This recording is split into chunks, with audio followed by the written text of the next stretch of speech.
సంస్థలకు సలహాలు ఇవ్వడానికి, సంప్రదింపులు ఇవ్వడానికి క్యాప్స్ ఎటువంటి ప్రయత్నం ఇస్తాం. ఇప్పుడు చూడండి, రేపు చీఫ్ మినిస్టర్ గారు వస్తున్నారు. అటువంటి పెద్ద మనిషి వచ్చినప్పుడు మనం చెప్పుకోవాల్సినటువంటి విషయాలు ఎన్ని ఉంటాయి. దీన్ని మెల్ట్ డౌన్ అంటున్నాం, economic meltdown, financial meltdown. We're saying made in US financial meltdown. దీన్ని మనకు అప్పటికే దీనివల్ల 2-3% జీడిపి గ్రోత్లో తగ్గిపోయింది. అయితే దీనివల్ల ఏమవుతుంది, జాబ్ లాసెస్ వస్తాయి, జాబ్ ప్రొటెక్షన్ తగ్గిపోతుంది.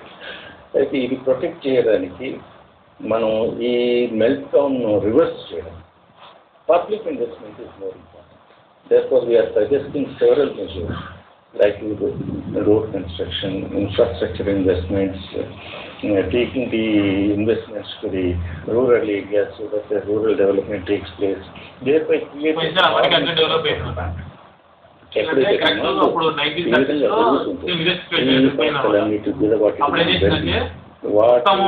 ఉన్నటువంటి యాజమాన్యానికి వాళ్లకు సిక్నెస్ తగ్గడానికి, జాబ్స్ లాసెస్ పోవడానికి ఇచ్చేటటువంటిది దూరదం జరిగేటువంటి విషయాలను రేపు సీఎం గారితో చర్చిస్తున్నాం. ఓకే, రాజేశ్వర గారు మా స్టూడియోకి వచ్చినందుకు తెలియజేసినందుకు ధన్యవాదాలు. అలాగే రేపటి మీ 90వ వార్షికోత్సవం సందర్భంగా క్యాప్టీ సభ్యులకు TV5 అభినందనలు తెలియజేస్తుంది. We wish you all the best. Thank you very much. And have courage to face this recessionary economic condition.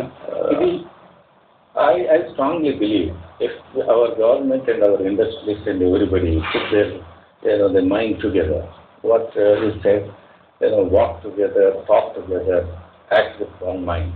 This is what Rigveda said. And if we can do that today, I'm sure we can get over this problem very fast. Thank you, Rajeshwara గారు. ఇది ఇవాళ Janapriya business syndicate business night. తిరిగి రేపు evening ఇదే సమయాన్ని మళ్ళీ కలుద్దాం. చూస్తూనే ఉండండి TV5.